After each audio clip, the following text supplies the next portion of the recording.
Radio Liberté. Radio Liberté. Informer, conscientiser, distraire. 92.8 FM.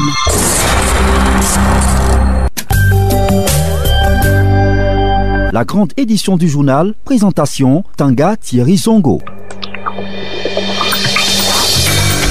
La section Kadiogo du mouvement burkinabé des droits de l'homme et des peuples appelle les populations de Ouagadougou à se mobiliser pour la marche meeting entrant dans le cadre de la commémoration de l'encadre de l'insurrection populaire.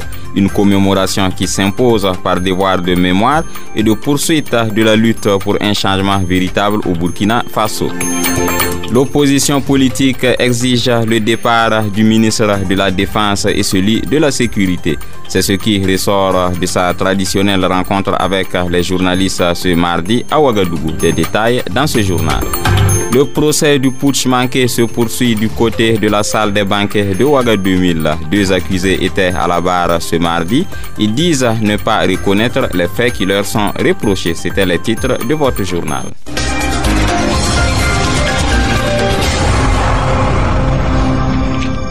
Bienvenue à tous et à toutes. Comme annoncé en titre, dans une semaine, les Burkinabés vont commémorer le 4e anniversaire de l'insurrection populaire d'octobre 2014.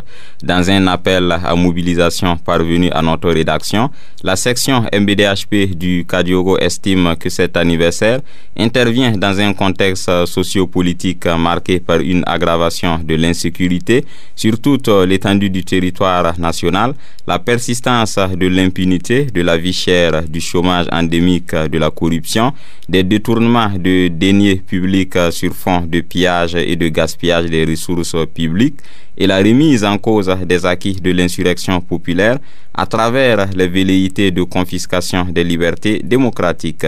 Ainsi, pour cette structure, la célébration de l'événement s'impose par devoir de mémoire et de continuation de la lutte pour un changement véritable au Burkina en faveur du peuple. C'est pourquoi le MBDHP Kadiogo appelle ses militants, sympathisants et les populations de Ouagadougou et environnants à participer massivement à la marche meeting commémorative du 4e anniversaire de l'insurrection populaire et le 31 octobre prochain à la place de la Révolution. Faisons un tour du côté de la salle des banquets de Ouagadougou 2000 où se tient le procès du coup d'État manqué de septembre 2015. Deux accusés étaient à la barre. Il s'agit de Herman Yameogo et de l'ancien ministre et député Salifou Sawadogo.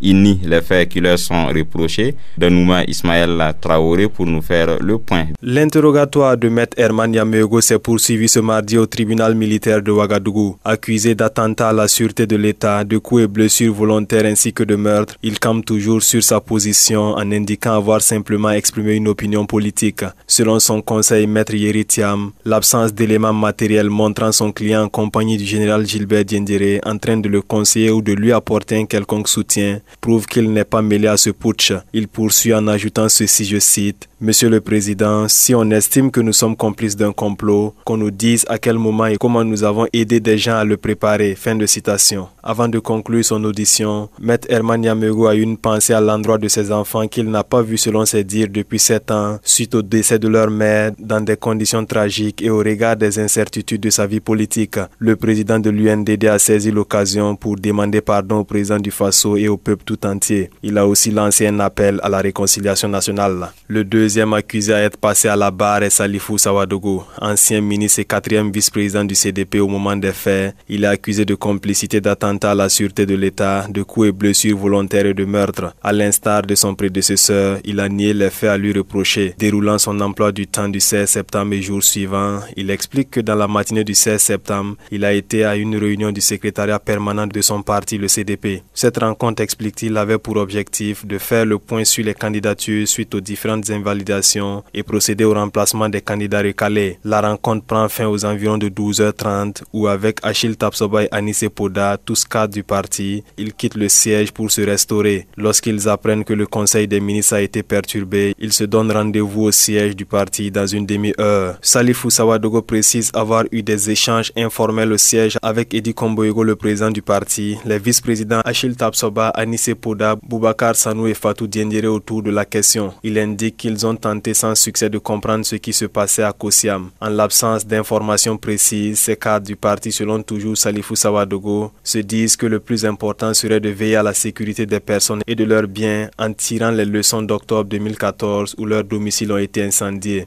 C'est ainsi que le président Edi Komboigo se rend en banque et rapporte la somme de 15 millions de francs CFA, dont 10 millions destinés à assurer leur sécurité et celle de leur domicile. Le 17 septembre dans la matinée, explique-t-il, après avoir reçu un message invitant le Conseil national et le bureau exécutif national du parti au monument des martyrs pour une réunion, il s'y rend et trouve nombre de ses camarades sur place. À l'en croire, 2 questions étaient à l'ordre du jour. La question de la sécurité avec l'incendie de leur siège la veille et l'inclusion puisqu'ils auraient appris l'éventualité de la venue des chefs d'État. Répondant aux questions du parquet militaire, Salifou Sawadogo nie avoir fait incendier le domicile de Salifou Diallo. Il nie aussi avoir distribué de l'argent à des jeunes pour soutenir le coup d'État. Son interrogatoire a été suspendu et reprendra ce mercredi au tribunal militaire de Ouagadougou. L'opposition politique appelle au limogeage du ministre de la Défense et celui de la Sécurité.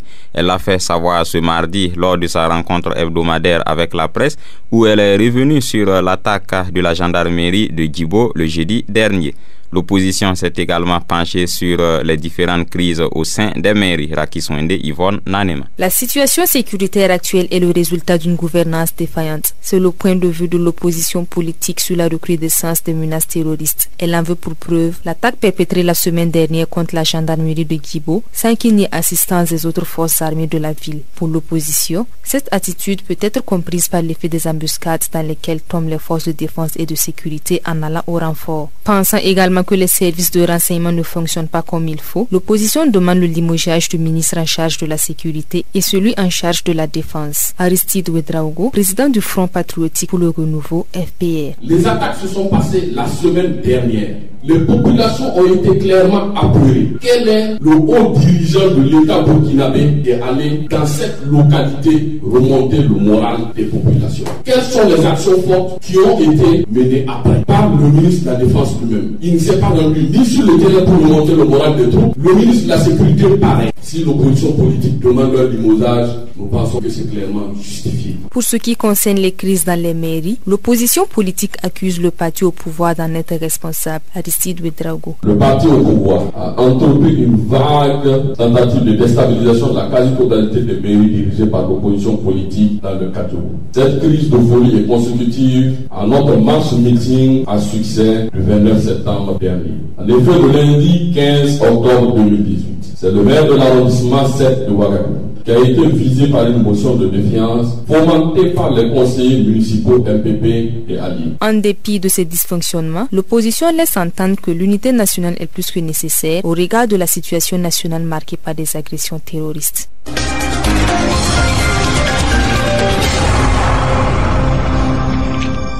Suite de ce journal, à 72 heures de l'ouverture de la Biennale de l'artisanat africain, le comité d'organisation se dit fin prêt. C'est l'information portée aux hommes de médias ce mardi à Ouagadougou par les responsables du dit comité. Le point avec Idrissa Koumbem.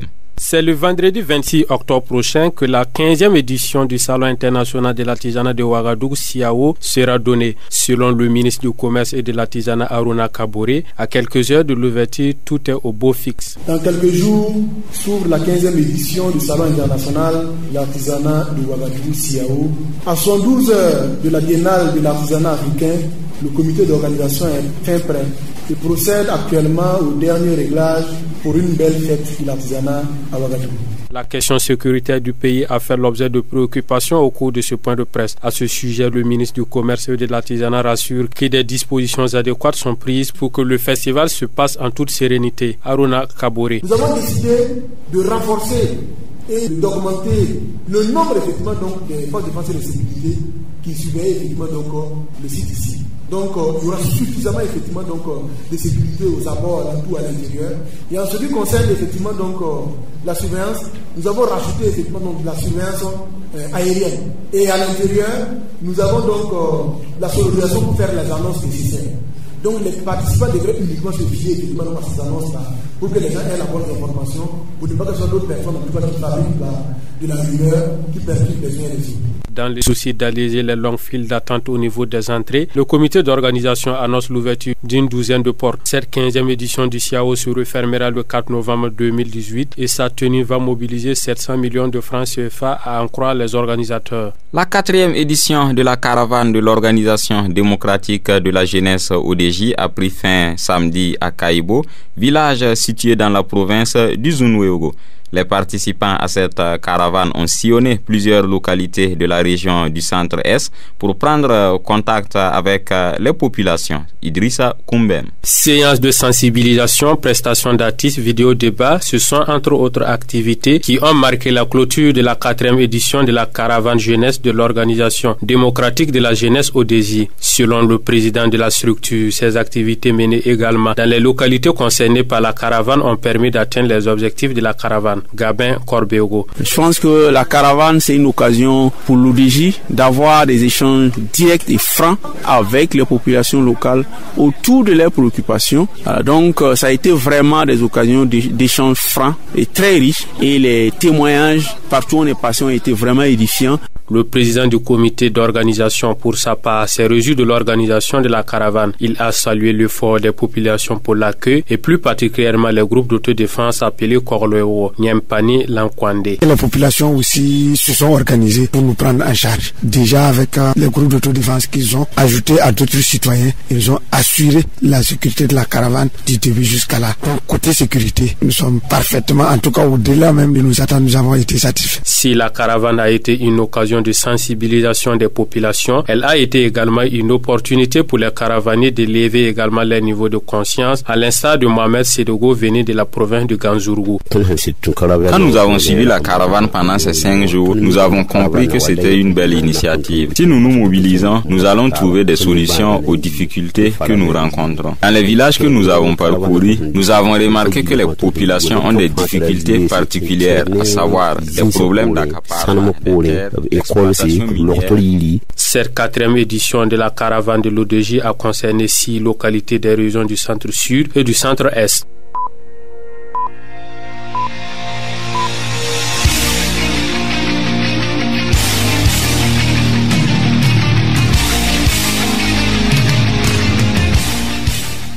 Hors de chez nous, en Côte d'Ivoire, 7 personnes ont perdu la vie dans la nuit de dimanche à lundi dans un incendie à Boaké.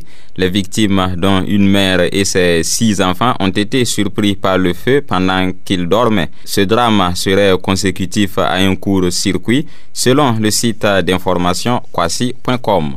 Au Cameroun, le président sortant Paul Biya a été réélu lundi avec plus de 71% des voix à l'issue de l'élection présidentielle du 7 octobre dernier. Au pouvoir depuis 1983 et âgé de 85 ans, celui-ci va briguer un 7e mandat de 7 ans.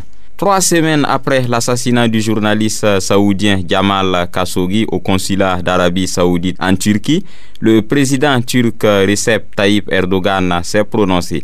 Qualifiant ce crime de sauvage et politique, il a déclaré que la mort du journaliste était un crime prémédité plusieurs jours avant. Zoom sur le web.